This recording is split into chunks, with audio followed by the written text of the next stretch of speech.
오늘 우리에게 주시는 하나님의 말씀은 요한복음 4장 19절에서 26절 말씀입니다.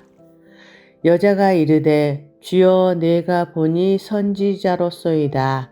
우리 조상들은 이 산에서 예배하였는데 당신들의 말은 예배할 곳이 예루살렘에 있다 하더이다. 예수께서 이르시되 여자여 내 말을 믿으라. 이 산에서도 말고 예루살렘에서도 말고 너희가 아버지께 예배할 때가 이르리라. 너희는 알지 못하는 것을 예배하고 우리는 아는 것을 예배하노니 이는 구원이 유대인에게서 남이라. 아버지께 참되게 예배하는 자들은 영과 진리로 예배할 때가 오나니 곧 이때라. 아버지께서는 자기에게 이렇게 예배하는 자들을 찾으시느니라. 하나님은 영이시니 예배하는 자가 영과 진리로 예배할지니라.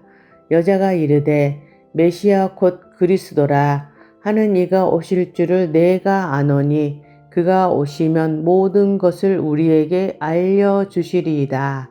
예수께서 이르시되 내가 말하는 내가 그러하시니라. 아멘. 오늘 우리가 함께 묵상할 본문은 예수님과 사마리아 여인의 대화 중 가장 핵심적인 부분입니다. 이 대화는 단순한 우물가의 만남을 넘어서 참된 예배가 무엇인지를 보여주는 영적 진리의 보고입니다. 먼저 오늘 본문이 기록된 배경을 잠시 살펴보겠습니다.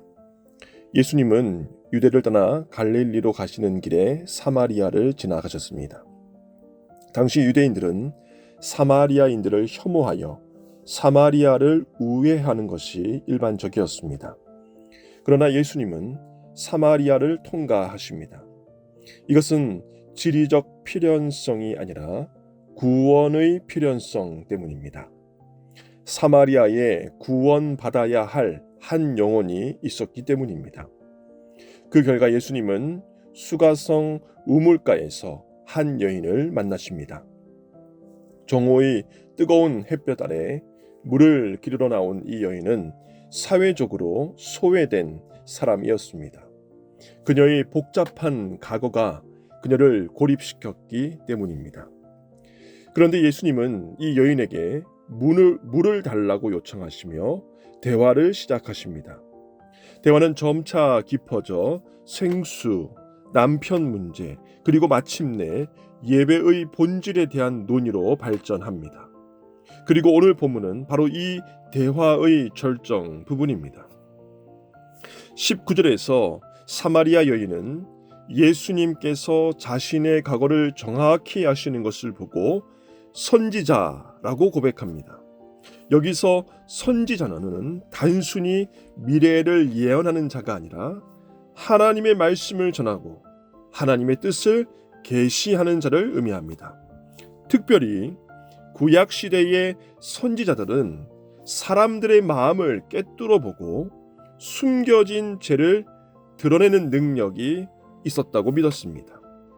때문에 사마리아 여인은 예수님께서 바로 그와 같은 선지자적 통찰력을 가진 인물로 고백을 한 것입니다.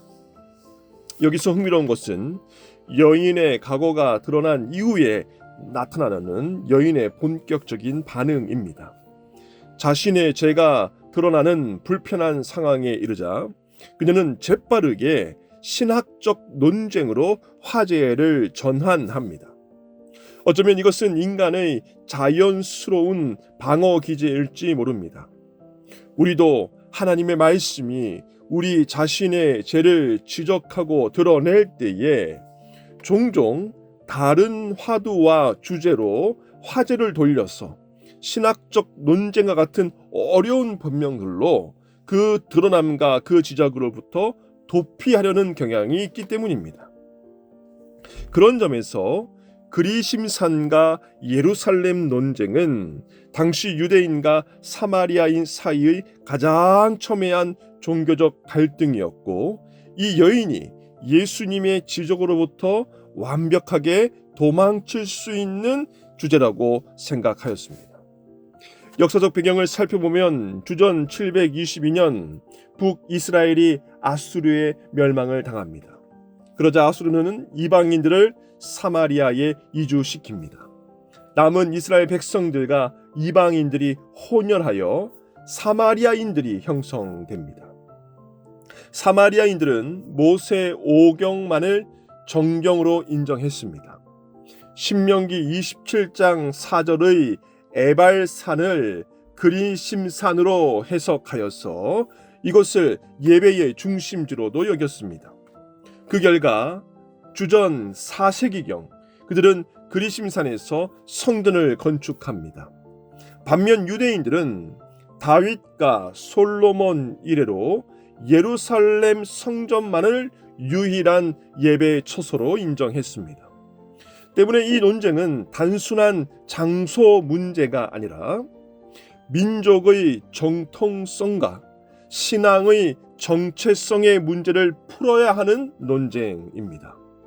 어디서 예배해야 하는가라는 질문 뒤에 누가 진정한 하나님의 백성인가라는 더 깊은 질문이 숨어 있었기 때문입니다.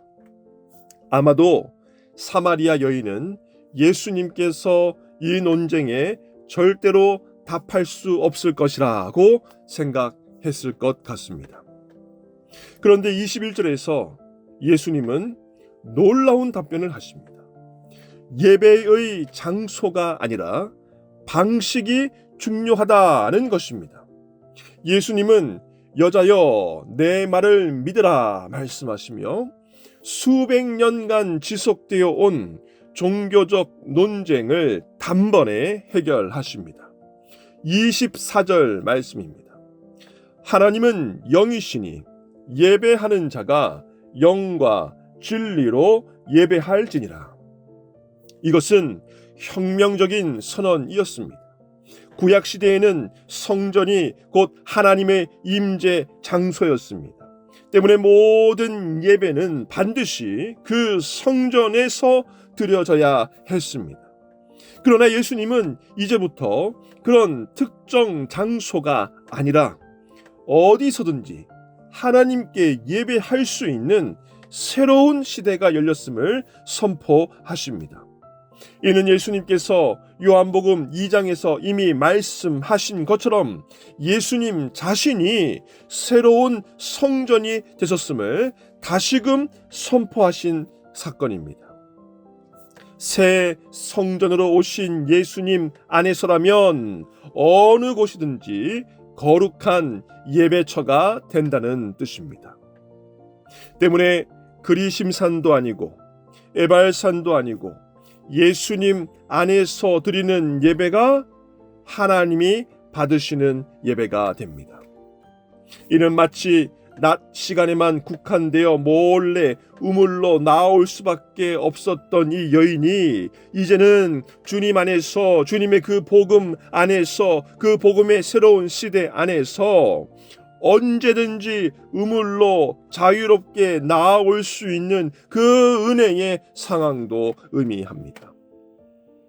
아니, 더 나아가서 이제부터는 주님 안에서라면 어디서든지 그 목마르지 않는 영원한 생명의 물, 그 생수를 얻게 되는 기적을 선포하신 사건이기도 합니다.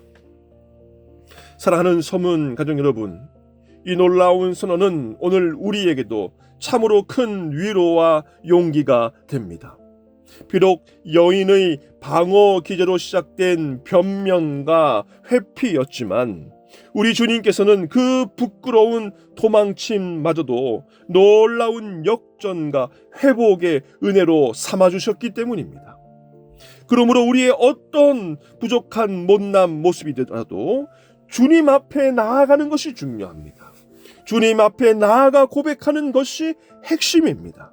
우리의 연약함과 무너짐과 실패 가운데일지라도 주님 앞에 나아가 고하면 우리 주님께서 언제나 가장 선하신 길로 저와 여러분들을 인도하시고 회복하시고 응답하시며 축복하실 것이기 때문입니다.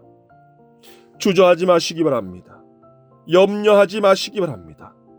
오늘 하루도 그 은혜의 주님께로 나아가는 저와 여러분 되시기를 주님 이름으로 축원합니다. 끝으로 오늘 본문에서 영과 진리로 라고 하는 이 표현은 예배의 본질을 보여주는 표현일 뿐 아니라 오늘 본문의 핵심 말씀입니다. 먼저 영으로 예배한다는 것은 크게 두 가지 의미를 담고 있습니다. 첫째, 성령의 능력 안에서 드리는 예배를 의미합니다. 성령께서 우리 안에서 역사하셔서 우리로 하여금 진정으로 하나님을 예배할 수 있게 하신다는 뜻입니다. 사도 바울도 로마서 8장 26절 27절에서 동일한 고백을 합니다. 이와 같이 성령도 우리의 연약함을 도우시나니 우리는 마땅히 기도할 바를 알지 못하나 오직 성령이 말할 수 없는 탄식으로 우리를 위하여 친히 간구하시니라. 마음을 살피시는 이가 성령의 생각을 아시나니 이는 성령이 하나님의 뜻대로 성도를 위하여 간구하심이니라. 둘째, 인간의 영, 곧 내면의 진실함으로 드리는 예배를 의미합니다. 외적 형식이나 의례가 아니라 마음과 영혼을 다해 드리는 예배를 의미합니다. 이 또한 우리가 주님께 나아갈 때 주님 안에서 가능한 일입니다. 그러니 관건은 내가 지금 주님 안에 있느냐, 내가 주님 앞에 나아가느냐입니다. 이어서 진리로 예배한다는 것은 다층적인 의미를 가집니다. 첫째, 하나님의 계시된 진리에 따라 드리는 예배를 의미합니다. 이는 우리의 상상이나 전통이 아니라 하나님의 말씀에 기초한 예배를 뜻합니다. 둘째, 진실함과 성실함으로 드리는 예배를 의미합니다. 위선이나 거짓 없이 진심으로 드리는 예배여야 한다는 뜻입니다. 셋째, 요한복음 맥락에서 진리는 곧 예수 그리스도를 가리킵니다. 따라서 진리로 예배한다는 것은 예수 그리스도 안에서 드리는 예배, 즉 그분을 통해 드리는 예배를 의미합니다. 바라기는 진리로 예배 드리는 저와 여러분 되시길 바랍니다. 주님 안에서 하나님 기뻐하시는 영과 진리의 예배자들 되시기를 주님 이름으로 진심으로 축원합니다.